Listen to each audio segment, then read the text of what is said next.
Welcome back, fight philosophers. We had a little bit of a slow day in the office on Saturday. We had some ups, definitely. We had some downs. Had a lot of lulls, though. Lots of lulls. Lots of fights that didn't turn out to have the fireworks that many of us were hoping. Didn't get a lot of wins on the English side, so if that's who you were voting for. A lot of good, or not a lot of good, some are good. There was a handful of good submissions that were definitely really great. A lot of fights to highlight. We'll just do a quick run through them all, talk about the best moments, talk about the ones that were okay, maybe not spend too much time there. But anyway, how did we start? We started off with somebody who had a bit of hype around him. Okay, always say his name, his last name bad, but we're figuring it out. Garam Kutaladze, our Georgian, training with the Taporia brothers, going against Kawe Fernandez, a Brazilian. We started off the night a bit one-sided there. Garam wasn't looking too hot. He was getting pieced up. Leggy, Kawe is he's a leggy man. He was very leggy. It was a great start. It was very we were on. And, Kawe's a real sweetie. Sometimes leg kicks can be a bit of a drag if it's just trading back and forth between a low kick, which we did see a little of in some later fights. But, Kawe keeps it interesting with his legs, and that was a pretty fun, unanimous decision to start the night. Nobody was knocked out. That's crazy. Well, it happens sometimes. It was a night of decisions with a sprinkle of submissions. The next fight was a fun little bantamweight scrap. Ireland versus Liverpool, right? Split decision, a couple of backpack moments. So that was fun. Both of them spent some time wearing the other one as a backpack. Okay, so that's not that hype, but that's okay. Loran is a takedown man, and he was getting the takedowns in there, and ultimately that little bit of control can do a lot to get that split decision win. Yeah, it was a pretty back and forth war at the end. That was really fun to see, letting it fly right at the final moments. They were backed up against the cage and pushed some space. So that was cool. The excitement was still rolling by then. Pooja Tamar and Shauna Bannon, that was absolute fireworks. Didn't make it to a third round. What crazy sidekicks. I love Shauna Bannon's sidekicks. That was so much fun. She was Pooja already looked really small in there, but when you can actually keep space like that with the leg kicks, she was looking on fire. And then things got dicey. So Shauna gets head kicked, and looks like the lights are out. And to make matters even more concerning, it's also such a great sequence. So Pooja hits her with the leg kick, and then she's pushing her face. So Shauna's on the ground. Oh no! But then her mother instincts kick in. Yeah. And she gets her in the armbar, tricks her into coming in close, and then traps her. And that was so cool, and she was so sneaky about it, and it's crazy to be alive. It's a miracle that she was even able to grab her wits, and we love to see those moments. That was a real highlight. That was definitely one of the highlights of the entire night. Okay, let me know if you agree, because I loved that. That was crazy. You thought it was over. It was not over. Then we get our way to CLD versus Andrei Puliov. So CLD, I think, was the biggest favorite on the card, going against someone who's relatively unknown in the UFC, making his debut. And it was really hard to get over how skinny he looked. This is semi-irrelevant, but you could see his ribs poking out the back. Andre, is he okay at middleweight? Anyway, that's not as relevant. It wasn't very exciting. Maybe that's why I couldn't stop focusing on how skinny Puliab was. It was just not super. Yeah, it was a little slow. Bit of a slow fight, bit of a slow unanimous decision on CLD's side. Yeah. Yeah.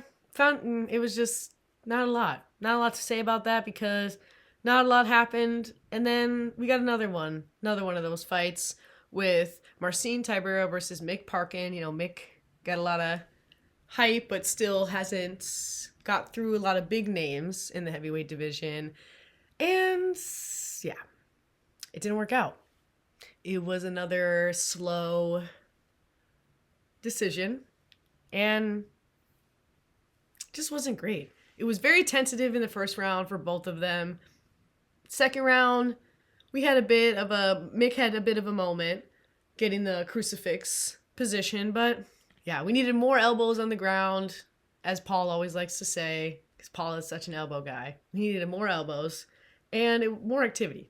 Everyone just looking really gassed. So 2 kind of slow fights after a very exciting submission win that felt like it came out of nowhere. All right, then we get back to action. And you have Loner Kavanaugh versus Felipe Dos Santos, some flyway scrap, exactly as we thought. It was an absolute scrap. And Kavanaugh found his win after seeming to lose the first round. Oh my gosh. That one was so fun. It was blood everywhere. That was a violent matchup. That would be a perfect one to cut and replay over to the original UFC theme song. It was living up to the grit. It felt like it was going in to round 3, 1-1, and they both just dialed it up and gave it their everything. Can't wait to see what is next for both of them. It wasn't a unanimous decision win for Kavanaugh, but they both put on a performance. I was pretty surprised that there wasn't any performance of the night or fight of the night reward on there. So really fun flyweight fight. Make our way to some lightweights. Jai Herbert versus Chris Padilla. This is our featured prelim. And it was another not super intense fight. A little bit slow. And it ended up being a split in favor of Mr. Taco, Mr. Padilla. Yeah, it was close, but again, not really much. It wasn't any fight of the night, performance of the night moments there. And now we're at the main card. Another 6-fight main card. So I think we're doing something new with that. Our first fight, this one had some hype going into it. Nathaniel Wood versus the Frenchman, Morgan Charriere. Maybe that's how you say that. This one was pretty fun. This was some quick trading right away. Nathaniel, he did what he does best, and he grounded it out. He is on that grind. He's on that decision grind. That's how he often wins. That's where Morgan is susceptible to losing. And in that, I guess, textbook kind of way, that's what we saw. And we had a unanimous decision for Wood, who just did some more in there. Yep. But again, we had some boring moments as well. Towards the end, it looked like we were just kind of like walking around the octagon, doing a little dancey, doing some salsa. And I was like, we got to get clacking. But overall, good performance on Nathaniel Wood's part. It was a good unanimous decision. Anyway, second fight on the main card, going lightweight, 2 youngsters who are nicknamed the Epidemic and the Problem. So that's a great face-off. Duncan was looking good right away. He dropped Jordan and he gets a massive slam. And we love slams. Very dramatic. There's a lot of drama in a slam. And he was slamming him out. And he was pushing him around. And he pushed him around all through round 1. And then round 2 came and he pushed him again. And he pushed him into a submission, guillotine style, second guillotine in a row for Chris Duncan. So a bit of a signature. He wanted to give a shout out to American Top Team. So let's go American Top Team, snaps. Pretty cool. And as I noted in my previous PowerPoint, he has a thing against Terrence McKinney. And of course, that was what he was most excited to do when he won. He really wants that fight. So why not? He's very spirited, and that was fun. And that was very technical. I mean, he really outdid Jordan. That was a good one.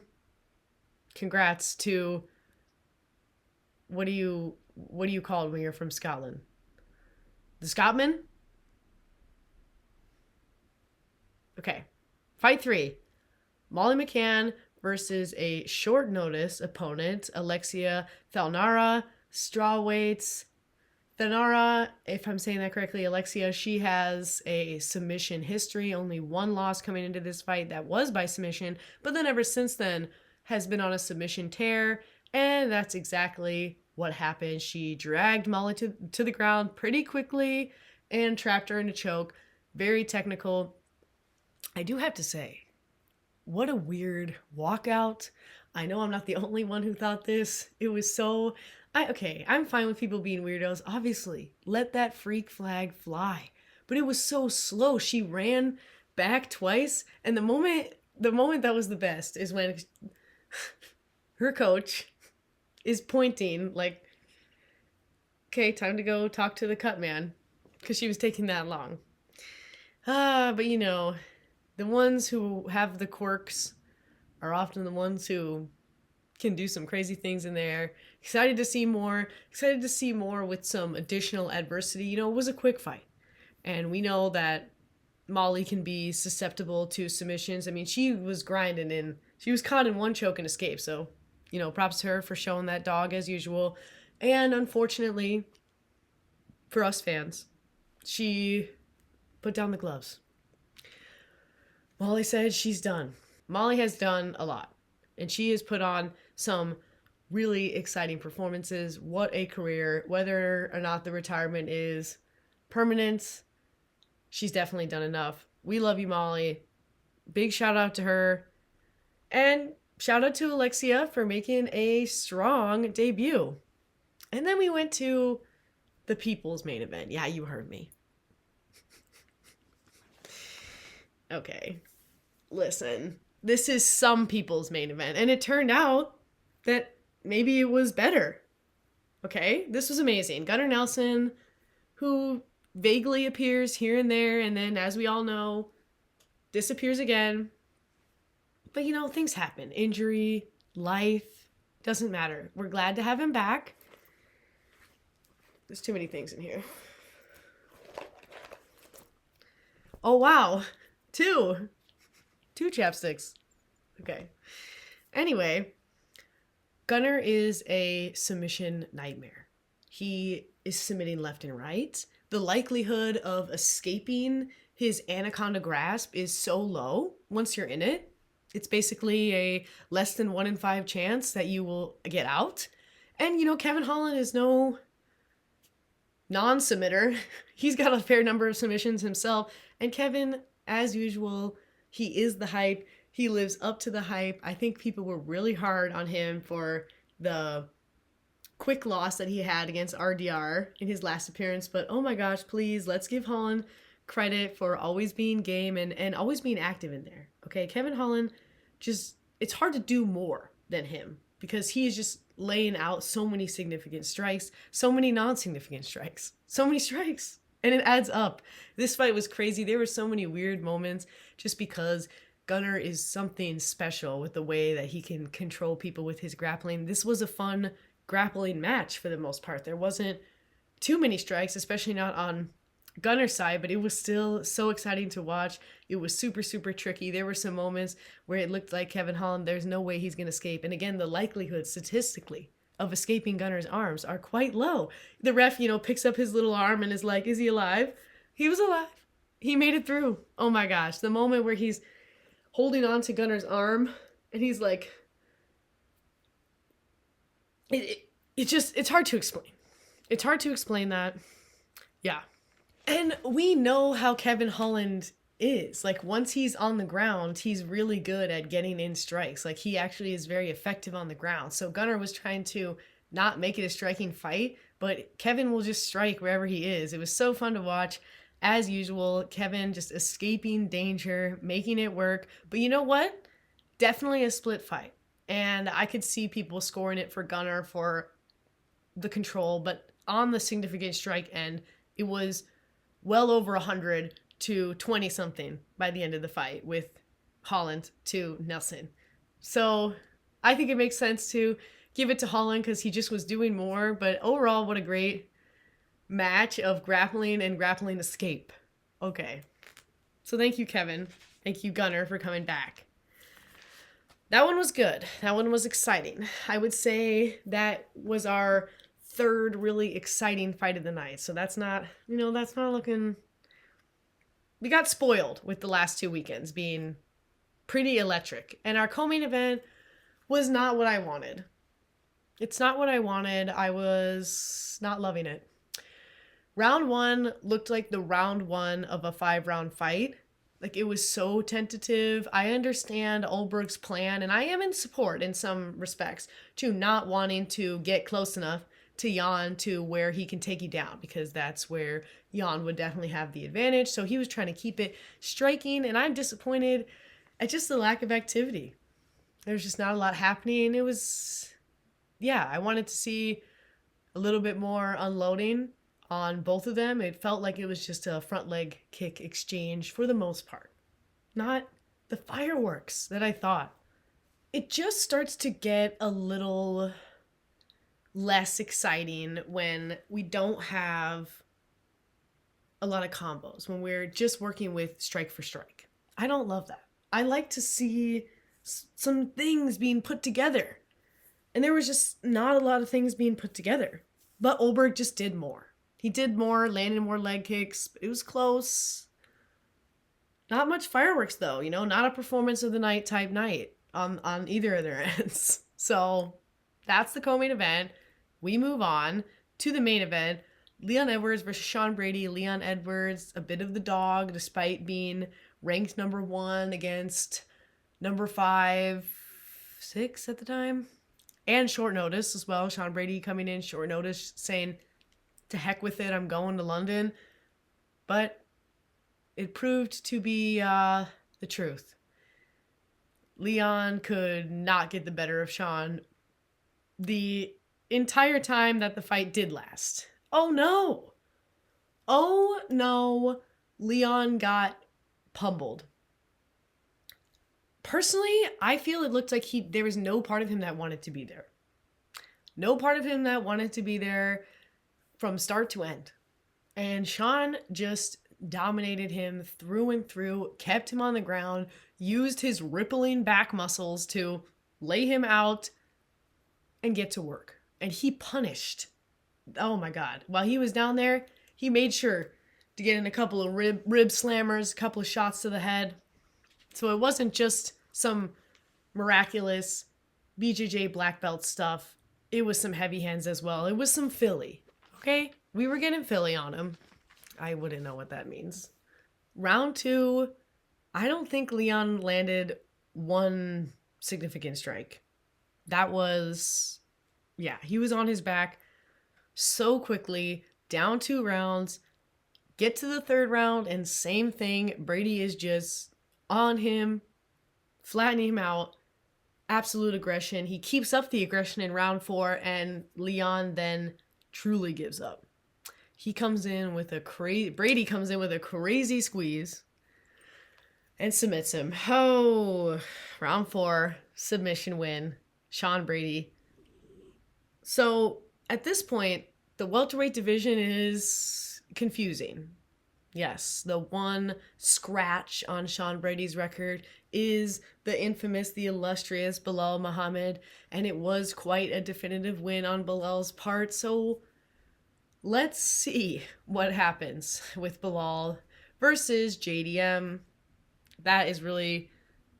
nothing can be sorted out until then. Yeah, not a super great night for London, for our English fighters. Couple of ups, couple of downs. It was a bit of a lull. That was a bit of a lull. A bit of a long... that was a long night, afternoon, whatever, wherever you were. It's kind of long, kind of... No knockouts. Luckily we got some submissions in there, but not a knockout. I think that there was a bit of a mix with there not being any bonus awarded to our flyweight scrappers, Loner, Kavanaugh, and Felipe Dos Santos, because that was a crazy fight. What was your favorite fight? I think that might have been mine. No, The Kevin Holland, Gunnar Nelson, maybe. I don't know, because that had some slow moments too. Gunnar Nelson almost died in there. Forgot to mention that. Saved by the bell in round 2. Kevin Holland puts him down. Oh my gosh, that was very exciting. Yeah, we had some good moments. Yep, we sure did. But I think I do have my final answer that my favorite fight was Shauna Bannon versus Pooja Tamar because I just love that kind of comeback. I love when it looks like it's over for one fighter, and then they get the win in the kind of fashion that you gotta see the replay a little bit. So that was very cool. What about you? What was your favorite? Did you love it? Was it slow? How about the co-main event? I'm pretty curious about everybody's thoughts on that. I didn't think it was that exciting. Also, made English breakfast. So that was cool. Tried to get in the English spirits. Just, pretend like I was in London. Let me know what you think. If you had something. Actually, how about that? What did you eat while you watched the fights? Would love to know what your favorite snack is.